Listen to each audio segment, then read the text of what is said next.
i-receive lang po namin yung warrant. Okay. Ikaw po ba si Norman Magusig po? Alias Francis Leo Marcos? Hindi.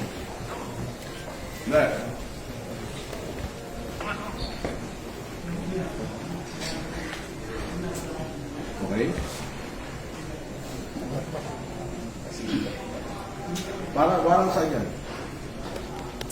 Bago pa po yun, ayanin kong masahan ko po kayo ng ano. Kita mo, sir? Kita mo? Operatiba ng CIDG.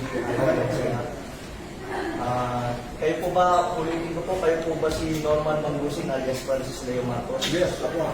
Kayo ay aming ina-arresto sa bisa ng warrant of arrest na issue ng RTC Branch 294 Paranaque City for violation of unjust fixation under Article 287 of Revised Penal Code as amended in relation to Section 6 of RA 10175. Kayo ay may karapatang manahimik, sir, o sa walang tigo, o ano man ang inyong sabihin ay maaaring ipabor o laban sa inyo. Sa anumang hukuman, kayo rin ay may karapatan kumuha ng sarili ng abogado at kung wala po kayong sariling abogado, kayo po ay pagkakalooban ng libre ng gobyerno.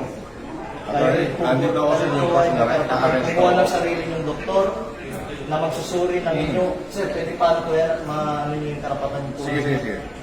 Kayo rin po ay may karapatan po magpasuri sa sino mang doktor at kung wala po kayong kakayahan ay pagkakalooban po kayo ng libre din po ng gobyerno ng doktor na susuri po sa inyo. Okay. Ito po, naiintindihan niyo po ba ang inyong mga karapatan? Naiintindihan ko. Okay po, kayo po ay sasama po sa amin para po sa inyong... Attorney, Ito po, basahin po. unjust fixation daw sa Paranaque. Hindi ko alam kung sino complainant nito.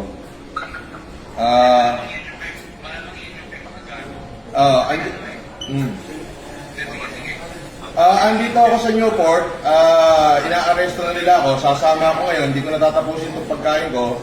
Inilive na nila ako. Pwede ba, sasama na lang ako, Brad? Huwag mo na ako ipahiya. Hindi, kailangan po kasi may procedure po tayo. Sige, sandali, iranin ko lang. May procedure po tayo, sir.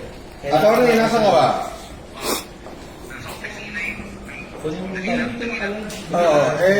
Kailangan bailan nyo na ako rito.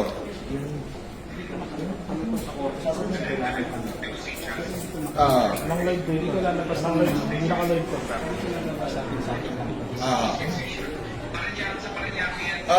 Sandali lang, kausapin ko lang abogado ko. Sa Paranaque, eto, binibidyoan na ako rito. Ewan ko kung may vlogger dito. Wala. Lalo dito. Andito na. May warrant, 120,000 yung bill, 12 counts of unjust fixation. Ano? Kayo nagsasabi. Paano to, attorney? Andito naman pala, tinitigilan sa kami.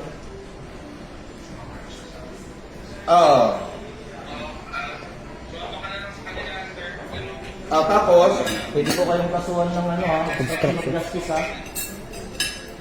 sige, please. Nasabihin nyo, hindi nyo pa alam.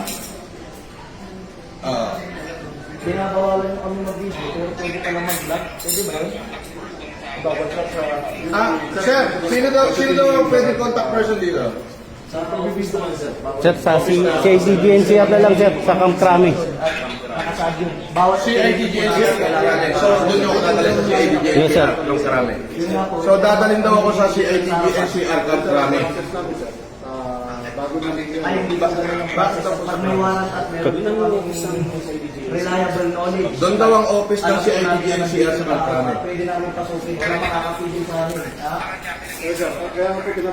Sir, yung warrant, sir, is all over the Philippines, sir. Nation daw, wait daw yung warrant. Maayos mo yung coordination namin dito. Kaya Yun nga po, maayos na. naman sa warrant yun. pag may ganito operation at kailangan talaga yung video, we need to inform mo na si Paco. Ganun po kasi yung process ng Paco. Opo, may process po. Pero yun nga po, may knowledge na po. At bibigay sa business na ito mo, dito natin. Pwede mong malis. Sandali, attorney. Ano yan, pwede mong ano yan eh. Pwede mong